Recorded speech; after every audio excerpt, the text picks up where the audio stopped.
축하합니다. 5월 23일 거룩한 또 주일입니다. 복된 주일입니다. 어떻게든 한 주간 잘 열심히 사셨고 또 우리 하나님을 예배하는 또 주일 여러분 마음을 다해서 함께 예배할 수 있겠나요? 특별히 오늘은 함께 또 야외 예배로 함께 섬기게 되어집니다. 드려지게 됩니다. 조금 더 교제하는 시간들을 많이 갖게 될 텐데 함께하는 시간들이 좀 기쁨이 되었으면 좋겠고 즐거움이 되는 시간이 되었으면 좋겠습니다. 그럼에도 우리가 또 계속적으로 말씀 묵상은 계속적으로 되어지고 있다는 것을 아시고 또 묵상하는 그 은혜 가운데 함께하는 여러분이 되었으면 좋겠습니다. 오늘 우리가 함께 볼 말씀은 역대하 13장 1절부터 12절까지의 말씀입니다. 전체적인 내용이 이제 르호보암이 죽고 난 다음에 이제 누구죠? 아비야가 이제 왕이 되어진 상황 가운데 있습니다. 이 이야기에 대해서 이제 함께 하게 될 텐데요. 어떤 이야기가 나온다면 이 아비야와 이제 여로보암이 전쟁을 하게 되어지는 그 상황들을 이야기하게 되어집니다. 1절부터 2절 상반절까지 말씀은 왕이 된 아비야에 대해서 이 아비야가 어떤 존재인지에 대해서 이야기하고 있고 2절 하반절부터 12절까지는 이 아비야와 여로보암의 전쟁 가운데서 아비야의 선포에 대한 이야기들이 나오게 되어집니다.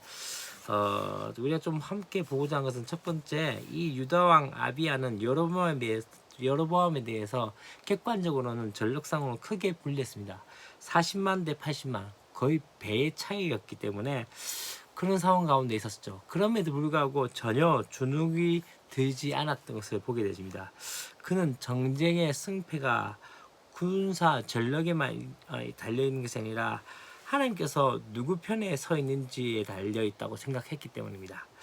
하나님께서 이 우상 숭배하는 바로 이 이스라엘이 아니라 자신의 편인 것을 확신했기 때문이었죠.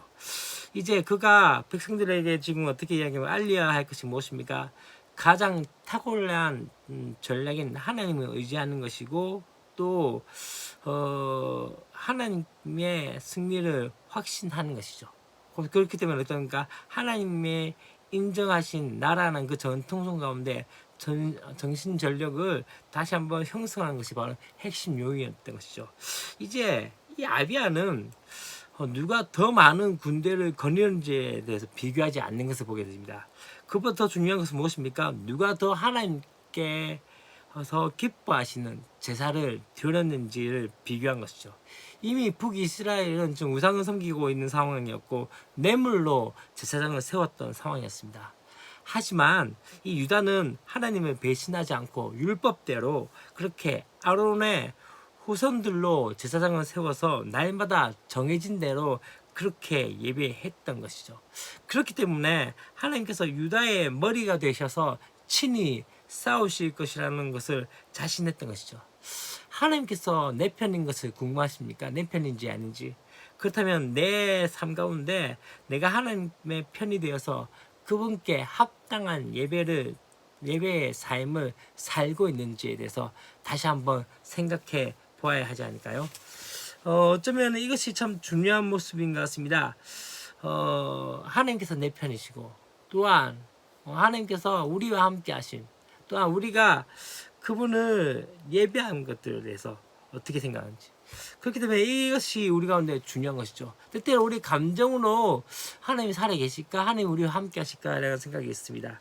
그러나 이 감정으로 느끼는 것은요 어쩌면은 많은 부분에서 흔들릴 수밖에 없는 것이죠. 우리의 감정의 기복에 따라서 하나님이 있는 것 같기도 하고 없는 것 같기도 생각합니다. 그렇지만 진짜 신실한 하나님을 믿고 또한 성도는 순종의 예배를 드리며 하나님의 임재를 경험하는 것이죠. 다시 말하면서 곧 그분이 어떤 분인지 다시 한번 믿음으로 고백하면서 우리의 감정과 상관없이 우리가 믿음의 선포를 통해서 다시 한번 되어질 것들을 보아야 합니다. 또한 하나님께서 우리 편이 되심에 대해서 우리의 예배로서 그것을 증거해야 되지 않을까요? 오늘도 우리의 삶 가운데 다시 한번 하나님 예배할 때 기쁨으로 예배하며 전심과 전력으로 함께 예배하는 저와 여러분이 되었으면 좋겠습니다. 사랑하고 축복합니다. 내일 또 우리 함께 뵈었으면 좋겠습니다. 안녕.